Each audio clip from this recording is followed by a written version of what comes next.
Saha no Pallaso ready no? Pallaso. Yes, no.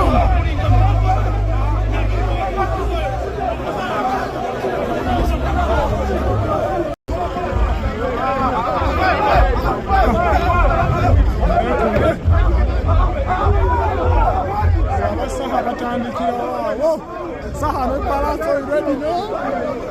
Pallaso. Yes, no.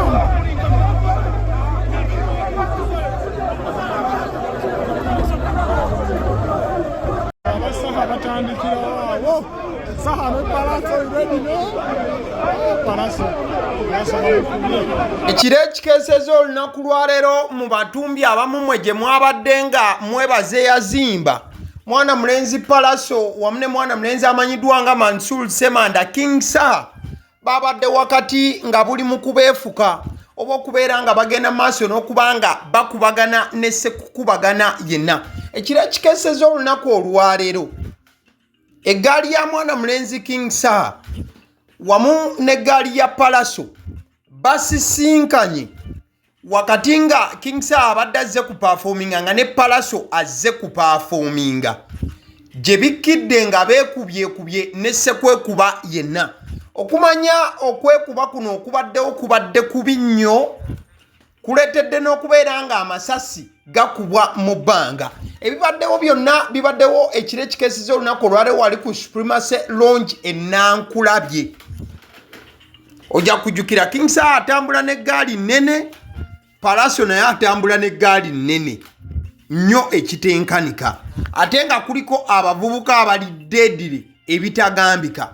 Okumanya embeera ebadde enzibu nnyo, abavubuka b'oku ggaali ya King Saha kigambibwa nti balina omuvubuka abadde ku ggaali ya Pallaso gwe batemye ejjambiya, era ggayo oyo katono omukono bagukutuleko.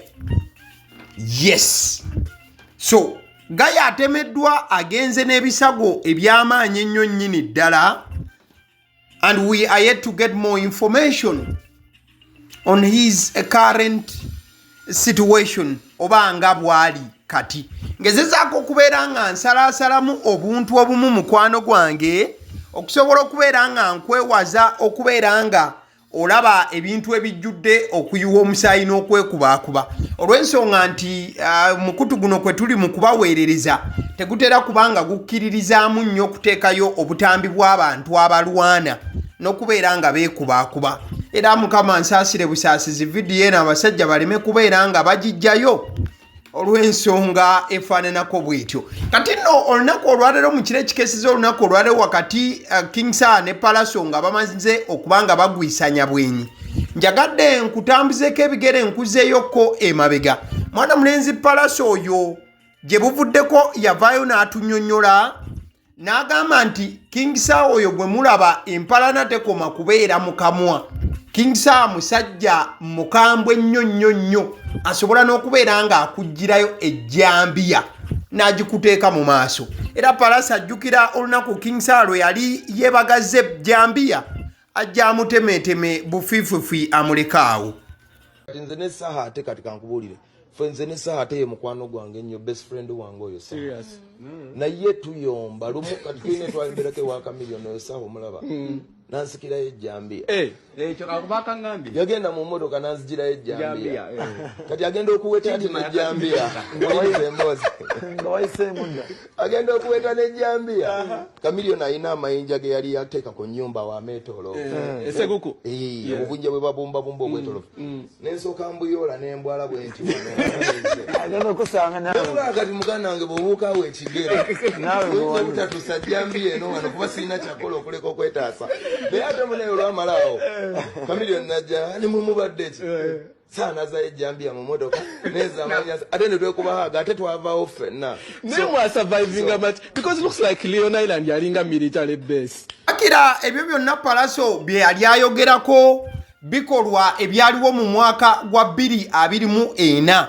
King Saha we yali yeebagazze ejjambiya okubeera nga yeerega mu mwana mulenzi Pallaso asobole okubeera nga amukekejjula oba amutemaatema ne sekutema yenna.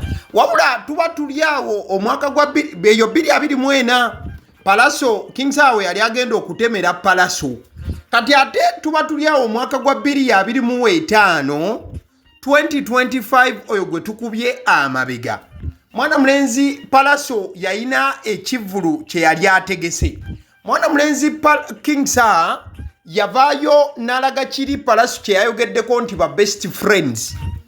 King Saha yafulumya ekyambalo ng'akitaddeko ekifaananyi kya Pallaso era ekyali kiranga ekivulu kya Pallaso ekyali ekyokubeerayo nga bw'osobola okulaba ku screen era kuno nga King Saha yateekako ebigambo ebyali bigamba nti sanyu olw'ensonga konsati ya Pallaso yali etuumiddwa sanyu. You can see osobola okuba nga weetegerezaawo mukwano gwange era mwana mulenzi Mansour Semanda King Saha yalaga obuwagizi bwe obw'ekika ekyawaggulu ennyo eri Pallaso ng'ogamba nti bano ababiri tebakeerangako kubeera nga beekekejjula okwekuba n'okutuusa okubeera nga baali baagala kwetemaatema. Lwaki omuleka atoloke mukulira tiketi agende omulambo lukufu agende mu bulungi ku mukaaga kitundu musanvu kitundu mu piikingi lwaki osubye omukyala Pallaso olwadde wamuwasa omufuule maama akayimba ka maama wuuna akayina omukyala omukwese maama owulidde ebigambo bya kabaka tebiddibwamu maama wange yaŋŋambye twala banyimbira akayimba ka maama era bakamupima engoye emirundi ena kubanga njagala yabasinga okunyuma njagala yabasinga okunyuma maama nga wemukwata mikono bwendi nga wemukwata This is so emotional. This is so emotional. Wabula wakubye suuti Pallaso okasajja kampeni walking billboard moving billboards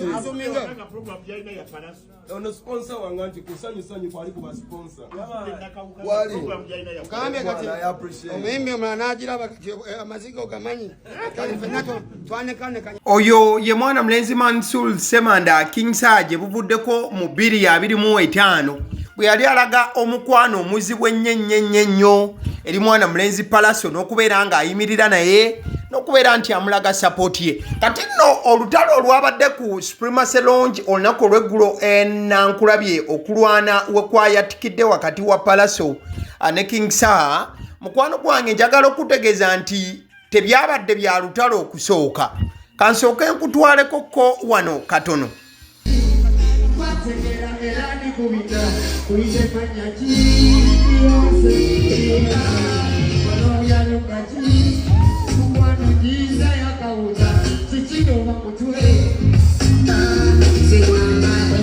That is King Saha with Winnie Wamami. Kati nno ng'okulwana kwonna tekunnabeerawo olunaku olw'eggulo wasoose kubeerawo mbeera ya kusanyuka era King Saha yabadde azze kubanga asanyusa kubadigize wali ku Supremacy Lounge bw'atyo ne mwana muwala amanyiddwa nga Winnie Wamami teyalutuumidde mwana kati zino ze zimu ku moments ezasookedde ddala King Saha ng'ali ne Winnie Wamami era nga basanyusa abadigize ababadde bazze mu bungi era abantu banyumiddwa nesse kunyumirwa yenna bakira kumbe ekyabadde ekyokuddirira nga performance eno ewedde tekyabadde kirala wabula okulwanagana wakati wa Mansour Semanda King Saha ne Pallaso ganga zaabwe bwe zaguddemu nabe ne batandika okuba nga beekuba ne sekwekuba nkugambye n'amasasi gaavuze okukulaga engeri embeera gye yabaddemu ey'akazigizigi ennyo nti n'abakuumaddembe baatuuse nga ebivubuka engeri gye biri mu kwesunaasunamu n'okwekuba balina kuba nga babigumbulula nga bawanise mundu mu bbanga wabula ekisinga okubeera ekyennaku mu byonna nti waliwo eyagenze maaso n'okuba nga akikosebwamu nnyo nga ne wanaaba ajjanjabiddwa bujjanjabwa obulamu bwandibanga si bwakuteerera kati n'okuza ewa Mansour Semanda King Saha ababiri ye ne Winnie Wamami emabegako awo wabaddengawo bingi ebibadde bibungeesebwa wabula they buried the heart chat ndowooza oluzungu we mutera okubanga mugamba ababiri bano bazzeemu okubanga bakolagana era bafulumiza akayimba kolabo empya era yeyo gye babadde baperforminga ku Supremacy Lounge oluyimba olwakufulumiziddwa King Saha wamu ne Winnie Wamami lumanyiddwa nga Wekka so it's a brand new jam It is already out. I think kanve awo story njerekereze nkukomyewo ate nkuzzeko side eno. Mwana mulenzi Gravity omutuju wakati nga achabbinkana ne Moses Salibyebekula alibyebadi bantan balabikanga bano sirwa kuggwa kati. Mwana mulenzi Gravity omutuju yafulumiza akayimba akapya. Wabula akayimba kano yakataddemu gayi nga amdisguising okubanga afaanagana nga Bebe Cool era nga yamutaddemu mu mbeera ya kumutyoboola n'okulaga nti ye tagenda kuzikiza. Akayimba kano kamanyiddwa nga Ffenna Tufiirwe, ke kayimbiddwa mwana mulenzi amanyiddwa nga Wabuyu Gereso oba muyite Gravity omutuju. Osobola okubanga okanoonyako obanga toli waggagameero, bw'obanga oli ttiimu Bebe Cool akayimba wonaakalaba kajja kukunyiiza. Kati obanga oli ttiimu Gravity mwabagenda bawandika mu comment section nti omusajja mu musasule twagala sente zaffe Gravity yakola abanja mu muwe, akayimba kaba tekajja kubanga kakuyisa bubi mukwano gwawe mu mbeera emu oba endala. Kati no still nga tukyagenda maaso okubanga tuyitamu information nga bwegenda maaso okubanga etambula mu entertainment industry. Omukyala amanyiddwa nga Sharifa Buzeki ono nga ye executive director wa Kampala City oba Kampala Capital City Authority yavuddeyo n'agamba nti bafulumiza ekiwandiiko mu butongole ekyokubeera nga amabaala galekerawo kubanga gakuba kerere naddala obudde obw'ekiro nga bagawuganya music. Ne bagamba nti obanga olina ebbaala oba ekitundu ekisanyukirwamu nga tosobola kubeera nga okikolako soundproofing oba okubeera nga omuziki bwe gutandika okukuba tegufuluma kutaataganya abantu beebase, bakuwadde ennaku 14 era babagamba nti mu bwangu nnyo bagenda kubanga babasalako singa ennaku 14 ziba ziyiseeko ebidongo bizindaalo DJ box n'ebiringa ebyo. Okwano gwange mmalirizanga birugenze. After that, under environment management and noise control, we as a city are also coming in to strengthen noise and enforce noise pollution standards in collaboration with NEMA. The noise levels in busy areas must not exceed 75 decibels during day and 50 decibels at night. For the residential areas, we have more stricter limits, and we are encouraging all businesses, entertainment venues who are violating this standard to ensure that they comply. We have issued the nuisance orders to these business premises, the bars, the entertainment venues, and other places which emit noise. And we have given you the grace period of 14 days to ensure that you insulate your premises, you put noise limiters, and you don't bypass them. After that, we are going to enforce in line with the law.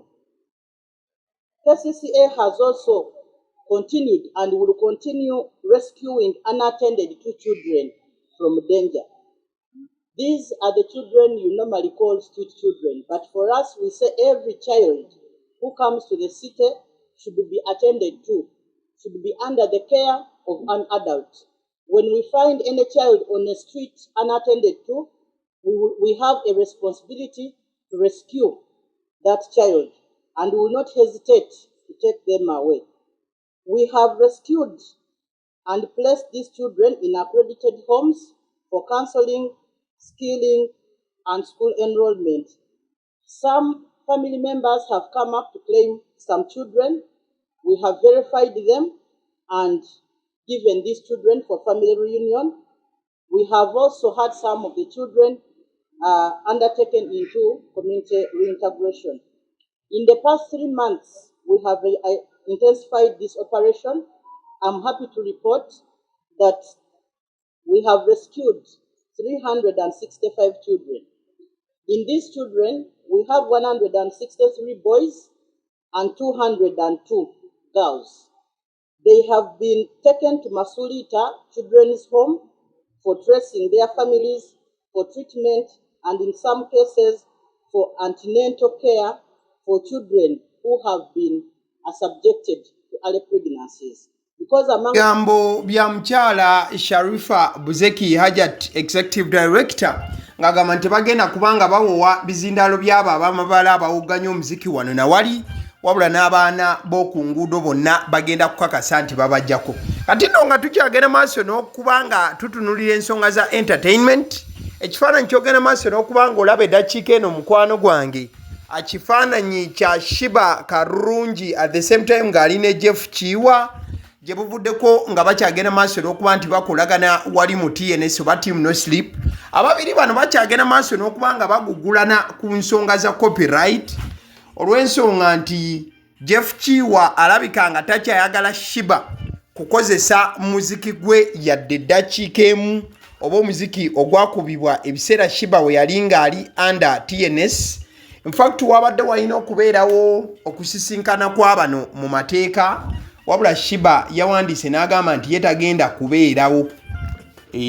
kubeerawo ng'ennaku z'omwezi 22 Maayi we wabadde wategekeddwa kooti oba bannamateeka babadde bayise Shiba wamu ne Jeff Kiwa okubeera nti batuula. Shiba agamba nti agenda kubeera bweru wa ggwanga nabwe ekito tajja kubanga abeerawo mu mediation eyabadde etegekeddwa era yawandiise ebbaluwa ng'ayita mu bannamateeka be ng'asaba Oweekitiibwa Omulamuzi ayongereyo olusisinkano lwe wamu ne Jeff Kiwa. Shiba Karungi agamba nti mweteefuteefu okubeera ng'atuula wansi okuteesa oba okubeerawo okusinziira ku kusaba we kwakolebwa Jeff Kiwa wabula agamba nti maybe nga banaamuteeka ku digito n'ayita ku Zoom kwanayogerera nabo naye ye tagenda kubeerawo ennaku z'omwezi kooti zebadde yalagira mu buufu ofaananako bwe bityo. At the same time as we are winding up ebimu ku bifaananyi byolaba ku vidiyo eno mukwano gwange ebifaananyi by'omuyimbi amanyiddwa nga Spice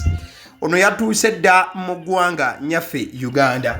Bwe yatuuse nno yagenzeko oba yakyaddeko embuga omuyimbi ono omujamaika Spice yakyaddeko embuga wabula yabadde yeesaanikidde bulungi mukwano gwange ng'ayambadde n'awooma nnyo ng'ataddeko eggomesi ekyambalo kya Buganda eky'ekitiibwa era bw'atyo n'asisinkana Oweekitiibwa Katikkiro osobola okulengera ebimu ku bifaananyi nga ebyabadde. Omukyalo we bw'aba akuba omuziki era bw'abeera ku stage engoye zitera okuba nga zimusiiwa abajamaika obamanyi naye munnange yabadde ategedde bulungi nti ogenda kukiika mbuga so obalaba baddansa be bonna bayambadde ne banekaaneka naye ne tugendako ku stage olunaku lwa stage. I had the pleasure of hosting the Jamaican Queen of Dancehall Spice at the Kingdom headquarters Bulange.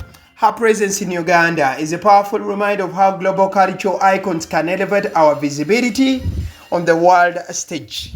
As she prepares to perform this Saturday, 9th May at the Lugogo Cricket Oval, I encourage Ugandans to come out and experience her craft. Beyond the stage, her collaboration with the Uganda Tourism Board and the Buganda Heritage and Tourism Board to tour and showcase Uganda's beauty is commendable. Today's visit to the Kasubi Royal Tombs is part of that meaningful effort. When influential figures like Spice choose Uganda, they do more than perform. They tell our story to the world, attract global attention, and open doors for tourism, culture, and investment. This is the power of cultural exchange, positioning Uganda as a destination of Uganda. Explore Uganda, tour Buganda. Bigambo bya Oweekitiibwa Katikkiro oluvannyuma lw'okusisinkana n'omuyimbi omujamaika amanyiddwa nga Spice. Kati nno omukadde ke kamu abamu ku baafunye omukisa okubanga barabinga shoulders n'omuyimbi omujamaika Spice mwe mwabadde ne mwana muwala amanyiddwa nga Cindy, the king herself. Yagenze maaso era okubanga asisinkana the Jamaican Queen, and they really had a very, very great time, as you can see on the screen right about now. Guess who I just met? The king herself. Yeah. Ale nzikiriza nkutegeze ku bannaffe aba Honey Bites bagamba nti bo omulimu gwe bakola gwa kukolera byakulya eby'abaana abadda ku masomero. Bwe tugamba abaana abadda ku masomero saabo bokka abadda ku masomero wabula n'ababeera ewaka balina package ey'ebyokulya eby'abaana mu line efaananako bwetyo. Gwe bakubire bukubizo bagambe njagala package y'ebyokulya by'abaana abali ku masomero oba abaana abalya ebyokulya. Balina ebyokulya yogera ku daddies, yogera ku binyeebwa, amawogola, yogera ku bagiya, yogera ku cupcakes, yogera ku donuts. Osobola okubafuna ku 0709 787508 ate era mukadde ke kamu bw'oba oyagala ku pizza size yonna era namba y'emu. Ate era mukadde ke kamu bakola ne cake eza buli mukolo babayita aba honey bites. Njagala n'okutegeeza ku bannaffe aba Alson Painters UG, bano basiizi ba langi era nga balina obukugu mu kusiiga langi era bamanyi ne langi ki egenda ku kizimbe kyo era mu ruumu ki. Tebasobola kuddira langi yandigenze mu kisenge ate ne bagisiiga mu ddiiro ey'omu dining ne bagisiiga mu kinaabiro. Nedda, Alson Painters UG omulimu gw'okusiiga langi bagukugukira ddala. Basiiga ebizimbe okuviira ddala ku ruumu emu paka ku makalina n'amakalina. Gwe bakubire bukubizo bagambe nti Alson Painters UG namaliriza okuzimba ekizimbe kyange. In fact ne bw'oba olina ekizimbe nga kikadde nga olaba langi yaakyo efaanana si bulungi, Alson Painters UG bazze kugonjoola nsonga eno. Bakubire ku 0705 193636 be bannaffe aba Alson Painters UG. Aba Sidi Omusunsuzi lyerinnya eryange yenze aba Sidi Omusunsuzi, yenze atuula emabega w'omuzindaalo buli lunaku era ly'eddoboozi ly'owuliriza ku mukutu guno. Aba Sidi Omusunsuzi ly'eddoboozi eryo era ng'omukutu kwoli gwe guno ogwagaliwo. Nagamba nti information yonna gy'olaba ku channel eno tetugattamu kintu kyonna ate tewali kye tutoolamu. Information nga bw'eba eyingiddewo ffe bwe tugikwata ne tugikuwa. Kati gwe omulabi n'osalawo ki eky'okukozesa information eyo. Kati ky'ogenda okukola mukwano gwange bw'oba omaliriza okulaba vidiyo eno, likinga, commentinga ki ky'olowooza, mukadde ke kamu subscribinga bw'oba nga omukutu guno oli mupya. Ate era mukadde ke kamu sharingira mikwano gyo girabe vidiyo eno ate ne videos endala ku mukutu guno. Agaliwo YouTube channel, mwebale kutulaba.